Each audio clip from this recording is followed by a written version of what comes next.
أيها الذين آمنوا إذا قمتم إلى الصلاة فاغسلوا وجوهكم وأيديكم إلى المرافق وامسحوا برؤوسكم وأرجلكم إلى الكعبين۔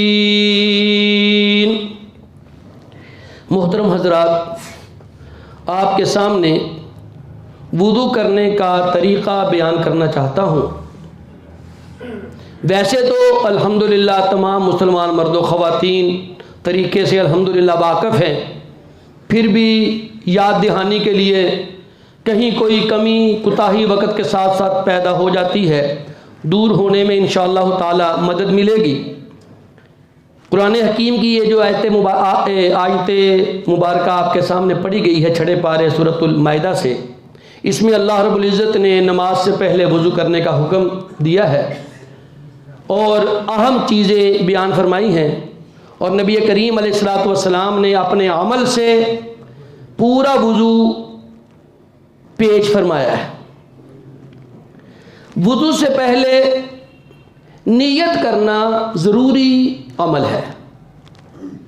نیت لفظوں سے نہیں کرنی، جس طرح ہمارے کئی بھائی نماز سے پہلے لفظوں سے نیت کرتے ہیں، 4 تکبیر یا وہ 4 رکعت سنت یا فرض کہتے ہیں، پنجابی میں، کوئی اردو میں، کوئی سندھی میں، اپنی اپنی زبان میں۔ نماز سے پہلے لفظوں سے سنت کرنا، یہ نیت کرنا بالکل ثابت نہیں ہے، اور یہ عمل سنت کے خلاف ہے، دین میں اضافہ ہے، بدعت ہے۔ نیت دل کے ارادے کا نام ہے، زبان سے جب آپ کہتے ہیں وہ تو اقرار ہو جاتا ہے۔ آپ کے دل میں نیت ہوتی ہے کہ میں کس نماز کے لیے اٹھا ہوں، ہر مسلمان کو پتا ہوتا ہے اب کس نماز کا ٹائم ہے، کون سی میں نے پڑھنی ہے، لہذا نیت ہونی چاہیے دل کے ارادے میں کہ اب میں وضو کرنے لگا ہوں، یہ نیت لازمی کرنی چاہیے۔ اس کے بعد جب آپ نیند سے بیدار ہوں تو کئی احباب کسی برتن میں پانی لے لیتے ہیں، اس میں سے ہاتھ ڈال ڈال کے وضو کرتے ہیں، یہ بھی ٹھیک ہے طریقہ۔ آج کل ٹونٹیاں آ گئی ہیں، اس کے نیچے لوگ ہاتھ کر لیتے ہیں، پہلے دور میں بالٹی ہوتی تھی، ڈبہ ہوتا تھا، لوٹے ہوتے تھے، لوگوں نے وضو کے لیے علیحدہ رکھے ہوتے تھے، کئی دوست بیچ میں ہاتھ ڈال کے وضو کر لیتے تھے، یہ ٹھیک ہے طریقہ، لیکن اس کے لیے ایک عمل ضروری ہے۔ جب آپ نیند سے بیدار ہوں، اس برتن میں ہاتھ داخل کرنے سے پہلے اس کو دھونا ضروری ہے، سائیڈ پہ پانی ڈال کے، کیونکہ نبی کریم علیہ السلام نے فرمایا جب کوئی تم میں سے نیند سے بیدار ہو تو اپنا ہاتھ دھو لے، کیونکہ اسے نہیں پتا کہ اس کے ہاتھ نے رات کیسے بسر کی ہے، یعنی کہیں ایسی جگہ پہ لگ گیا ہو جو کہ ناپسندیدہ جگہ ہوتی ہے، تو لہذا پہلے دھونا چاہیے پھر اس برتن میں ہاتھ ڈالنا چاہیے، یہ نہایت ضروری ایک عمل ہے۔ پھر وضو کرنے سے پہلے اگر آپ کے ہاتھوں پر کوئی رنگ وغیرہ لگا ہوا ہے، پینٹ لگا ہوا ہے، یا کوئی نیل پالش جیسے ہماری بہنیں لگا لیتی ہیں، یا کوئی ایسا کیمیکل لگا ہوا ہے کہ جس کے اوپر سے پانی گزر جاتا ہے، نیچے جلد کو نہیں لگتا، اس کو اتارنا ضروری ہے۔ اگر وہ اترا ہوا نہ ہو اور پانی جلد تک نہ پہنچے تو وضو نہیں ہوتا، یہ بات خاص کر دھیان میں رہے۔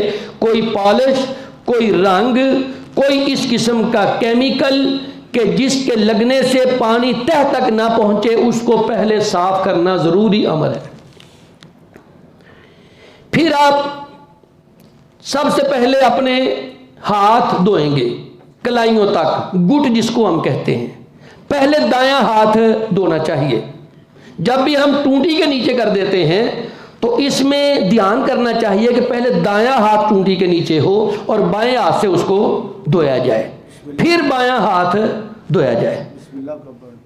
بسم اللہ، وضو سے پہلے بسم اللہ پڑھنی، الحمدللہ بھائی نے بتایا بسم اللہ وضو شروع کرنے سے پہلے لازمی پڑھنی ہے، بسم اللہ کے بغیر بھی وضو نہیں ہوتا۔ بسم اللہ پڑھے، پھر دونوں ہاتھ دھونے ہیں کلائیوں تک، اور انگلیوں کے بیچ میں خلال کرنا ہے کہ بائیں ہاتھ کی انگلیاں دائیں انگلیوں میں آ جائیں اور دائیں بائیں میں بعد میں، تاکہ دونوں ہاتھ اچھی طرح دھل جائیں۔ پھر اس کے بعد آپ نے کلی کرنی ہے، اس میں اچھی طرح پانی کو منہ میں گھمانا چاہیے تاکہ اچھی طرح کلی ہو جائے۔ اگر صبح کا ٹائم ہے، رات کو آپ اٹھے ہیں تو اچھی طرح گلے کو صاف کرنا چاہیے تاکہ کوئی بلغم، کوئی تھوک جمی ہوئی چیز باہر نکل جائے. اچھی طرح کلی کرنی چاہیے، پورا منہ میں پانی ڈال کے. پھر اس کے بعد ناک میں پانی ڈالنا ہے 3 بار. لیکن یہاں پر بھی ایک مسئلہ ہے کہ جب آپ نے ناک میں پانی ڈالنا ہے تو یہ جو دونوں ناک کے سوراخ ہیں اس کے ساتھ پانی رکھ کر ہلکا سا اوپر کو کھینچنا ہے تاکہ وہ پانی ناک کی ہڈی تک پہنچ جائے. نبی کریم علیہ السلام نے فرمایا بالغ فی الاستنشاق، ناک میں پانی ڈالنے میں مبالغہ کریں. لیکن ساتھ ہی فرمایا اگر روزے کی حالت ہو پھر نہیں ایسے کرنا، صرف روزہ ہو تو پھر نہیں اوپر کو کھینچنا تاکہ وہ کہیں گلے میں نہ چلا جائے. اس کے سوا آپ نے ناک میں پانی ڈالنا اوپر کھینچنا ہے. ایک اور عمل ہے اور وہ عمل اس وقت کے لیے خاص ہے جب آپ نیند سے بیدار ہوتے ہیں کہ جب آپ پانی ڈالتے ہیں تو اس ناک کو جھاڑنا بھی چاہیے اوپر سے نیچے کو. جیسے آپ درمیان میں دونوں انگلیاں رکھ کے، ایک انگلی اور ایک انگوٹھا زور سے اوپر سے نیچے کو کرتے ہیں تو آواز آتی ہے، اس کو کہتے ہیں ناک جھاڑنا. یہ بھی نبی پاک علیہ السلام نے حکم دیا ہے کہ جب کوئی نیند سے بیدار ہو تو وضو کرے تو ناک کو جھاڑے، کیونکہ شیطان اس ناک کے اندر والے حصے میں رات بسر کرتا ہے. تو اس کو کہتے ہیں استنثار، جھاڑنا ناک کو، خاص کر جب آپ سو کر اٹھے ہیں.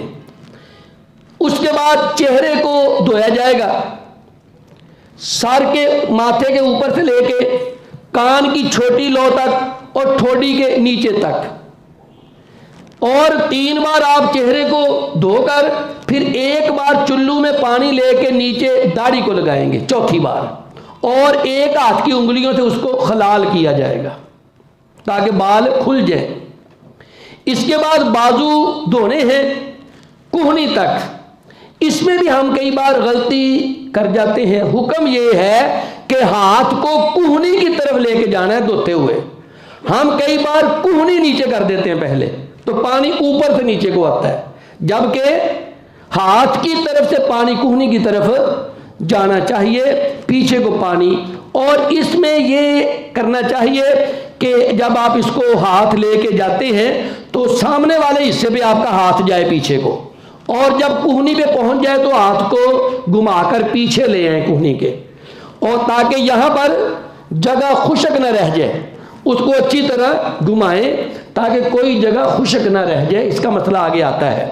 پہلے دایاں بازو پھر بایاں بازو. پھر اس کے بعد آپ نے سر کا مسح کرنا ہے، اور سر کے مسح کے لیے طریقہ یہ ہے کہ آپ نیا پانی لیں گے دوبارہ، یعنی لوٹے میں سے یا برتن میں سے یا ٹونٹی کے نیچے سے نیا پانی لیں گے.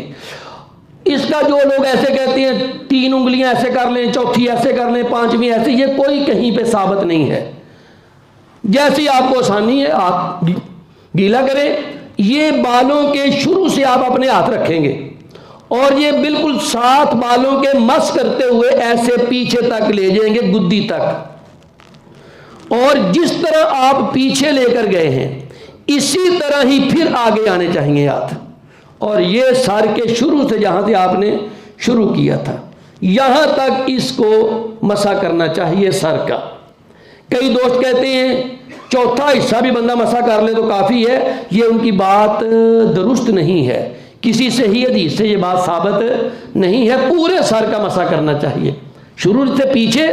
کئی ہمارے نوجوان جن کے بال ذرا بڑے پیارے کنگھی کیے ہوتے ہیں وہ بڑے ایکشن سے مسح کرتے ہیں. وہ کہتے کہ بال بھی نہ خراب ہو جان، وہ اتنے ہاتھ رکھ کے چک کے انج ہی پیچھے لے جاتے، پچھوں آن لگیاں جلدی خراب ہوتا ڈر، پھر چک کے اتنے رکھ دیں. تو یہ طریقہ ٹھیک نہیں ہے. بالوں کی فکر نہیں کرنی، ساتھ ہاتھ جائے اور ساتھ ہی واپس آئے. پھر اس کے بعد کانوں کے لیے نیا پانی بھی لے سکتے ہیں، اور جس پانی سے آپ نے سر کا مسح کیا تھا اسی سے کانوں کا مسح بھی کر سکتے ہیں. یہ جو آپ کی شہادت والی انگلی ہے دونوں، ان کو کان کے اندر پورا سوراخوں میں گھمانا چاہیے، جہاں جہاں وہ چھوٹے چھوٹے سوراخ ہیں پورا کر کے پھر یہ کان کی باہر والی لو پر اوپر سے نیچے کو لے آئیں جہاں پہ کان ختم ہوتا ہے، اور یہ انگوٹھا پیچھے رکھ دیں, اس کو اوپر کو لے جائیں تاکہ کانوں کے پیچھے بھی مسح ہو جائے. یہ کانوں کا مسح ہے. اس کے بعد آپ نے پاؤں دھونے ہیں, پہلے دایاں پاؤں پھر بایاں پاؤں ٹخنوں سمیت. اب اس میں پاؤں کی انگلیوں کا بھی خلال کرنا ہے. اس میں بھی ایک مزید یاد رکھنے والی بات ہے, بائیں ہاتھ کی جو چیچی جس کو ہم کہتے ہیں چنگلی, چھوٹی انگلی, اس کے ساتھ انگلیوں کے بیچ میں خلال کرنا چاہیے. اور یہ بھی یاد رکھنا چاہیے جب آپ کولی کرتے ہیں یا ناک میں پانی ڈالتے ہیں تو وہ دائیں ہاتھ سے ڈالنا ہے, لیکن جب آپ نے ناک کو جھاڑنا ہے تو اس کو بائیں ہاتھ سے جھاڑنا ہے.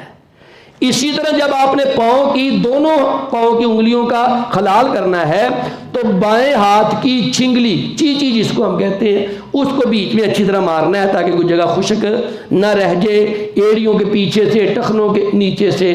یہ تو پورا وضو ہو گیا. اب اس میں کچھ اہم باتیں ہیں.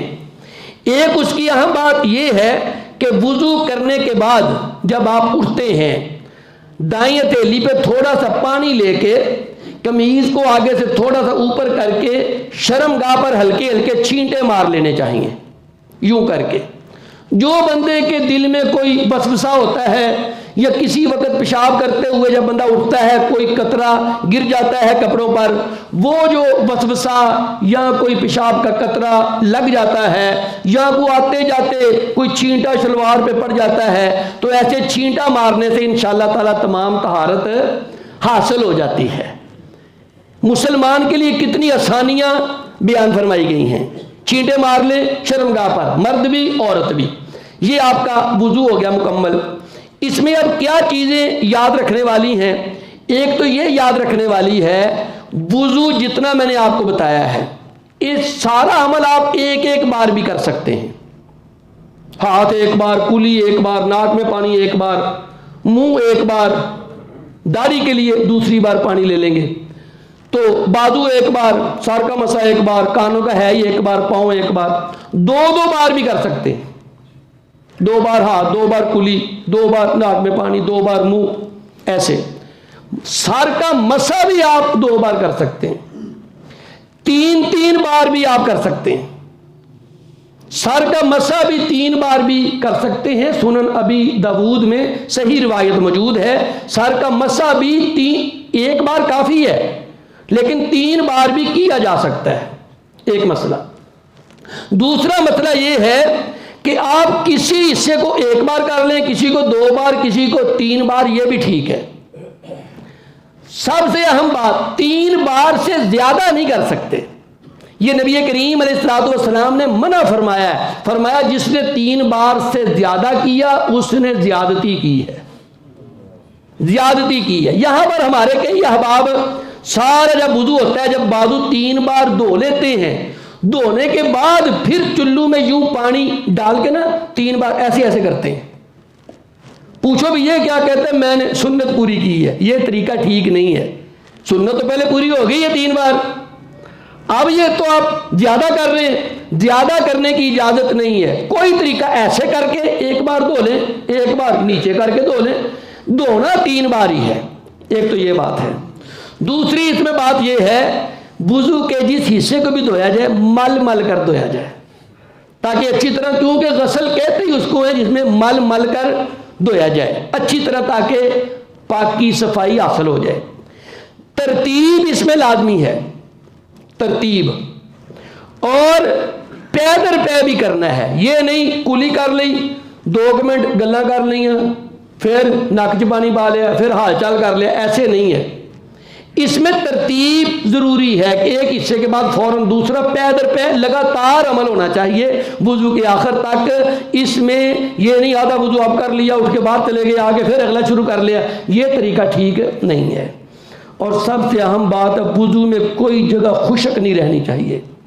نبی کریم علیہ الصلوۃ والسلام نے ایک بار صحابہ کی جماعت کو فرمایا جو وضو کر چکے تھے, جلدی میں نماز نکلنے کی یہ تھی کہیں ٹائم نہ جلدی نکل جائے.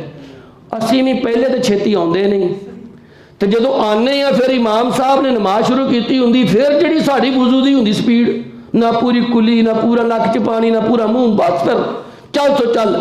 پھر پورا پیر تو پیا نہیں ہوتا، کئی بندے اٹھ کے دوڑ لا دیں تو کئی بچارے گر بھی جاندے نے، سلپ ہو گئے۔ ایسا طریقہ جائز نہیں ہے۔ نبی کریم علیہ السلام نے فرمایا جو بندہ اچھا وضو کرتا رہے، اچھا وضو کا یہ بھی نہیں مطلب کہ گھنٹہ لا دے، جتنا وضو ہے اچھا وضو کرے، اگر اس کی نماز نکل جائے اللہ اس کو ساری نماز کا اجر عطا فرما دیتے ہیں۔ تو جگہ خشک، وہ صحابہ نماز کے ٹائم کی جلدی تھی، کہیں عصر کا ٹائم نہ نکل جائے، جلدی وضو کیا تو ایڑیاں کچھ خشک رہ گئیں۔ نبی کریم علیہ السلام نے فرمایا ویل للعقاب، ویل للعقاب، ویل للعقاب، ایسی ایڑیوں کے لیے ہلاکت ہے، ایسی ایڑیوں کے لیے ہلاکت ہے، ایسی ایڑیوں کے لیے ہلاکت ہے۔ کونیاں ہماری اکثر خشک دوستوں کی ہو جاتی ہیں، نہ میرے بھائیو وضو پورا کریں، پاؤں اچھی طرح دھوئیں، کوئی چیز خشک نہیں۔ اگر کوئی چیز خشک رہ جائے اور بندہ وضو کر کے اٹھ کے آ جاوے، 2 رکعتاں پڑھ لے تے وچ نظر آوے پیر تے اتھوں نہ جی خشک رہ گیا ہے، دوبارہ نماز ختم کرنی پڑے گی، دوبارہ وضو کر کے ساری نماز دوبارہ پڑھنی پڑے گی۔ کوئی ایک حصہ بھی خشک رہ جائے وضو مکمل نہیں ہوتا، وضو مکمل نہ ہو تو نماز نہیں ہوتی۔ وضو کے طریقے کو پیش نظر رکھنا چاہیے۔ اس میں کوئی 1-2 اور چھوٹی چھوٹی باتیں ہیں، وہ وضو کا طریقہ پورا ہو گیا ہے، وہ ہٹ کر موضوع کی باتیں ہیں، انشاءاللہ تعالی آئندہ جمعے وہ بھی بیان کریں گے۔ اللہ تعالیٰ اس وضو کو بھی بطور طہارت اللہ تعالیٰ صحیح طریقے سے کرنے کی توفیق عطا فرمائے۔ اس کے بعد جی ہاں وہ اگلے وضو، اچھا اس میں جو وضو کے بعد دعا پڑھنی ہوتی ہے، اشہد ان لا الہ الا اللہ وحدہ لا شریک لہ واشہد ان محمدا عبدہ ورسولہ۔ نبی کریم علیہ السلام نے فرمایا جو بندہ یہ دعا پڑھتا ہے وضو کے بعد، اللہ اس کے لیے جنت کے 8 دروازے کھول دیتے ہیں۔ لیکن اس میں کچھ دوست انگلی کر دیتے ہیں اوپر کو، انگلی کرنے کا ذکر کسی حدیث مبارکہ میں نہیں ہے، منہ کرنے کا بھی ذکر نہیں ہے، بس دعا پڑھنی ہے، ایسے منہ کرنا یا انگلی کرنی یہ کوئی ثابت نہیں ہے۔ جدھر کو بھی منہ ہو، جدھر بھی آپ ہوں، وضو کر کے اٹھ کے آپ آ رہے ہیں، آتے آتے پڑھ لیں۔ اس کے آگے بھی کچھ آتی ہیں دعائیں، جیسے ہے سبحانک اللہم و بحمدک اشہد ان لا الہ الا انت استغفرک و اتوب الیک، یہ دعائیں بھی وضو کے بعد آپ پڑھیں۔ نہیں تو اشہد ان لا الہ الا اللہ والا کلمہ لازماً پڑھنا چاہیے، اللہ تعالیٰ جنت کے 8 دروازے کھول دیتے ہیں۔ اتنا پیارا وضو پہ اجر ہے تو نماز پہ کتنا اجر ہوگا۔ اللہ رب العزت ہمیں دین کے معاملے میں بھی صحیح رہنمائی حاصل کر